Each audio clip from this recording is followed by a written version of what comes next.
পাকিস্তানের উপ-প্রধানমন্ত্রী ও পররাষ্ট্রমন্ত্রী ইসহাক ডার প্রথমবার প্রকাশ্যে স্বীকার করেছেন যে ভারতের অপারেশন সিঁদুরের আওতায় পাকিস্তান বিমান বাহিনীর একটি ঘাঁটি ক্ষতিগ্রস্ত হয়েছে।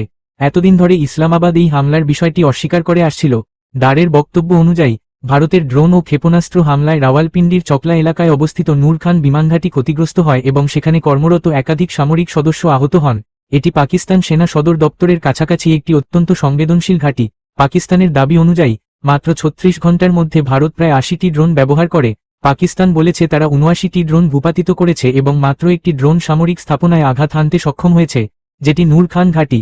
২০২৫ সালের মে মাসে প্রকাশিত বাণিজ্যিক স্যাটেলাইট ছবিতে নূর খানসহ একাধিক পাকিস্তানি বিমানঘাঁটিতে কাঠামোগত ক্ষতির স্পষ্ট চিহ্ন দেখা যায়।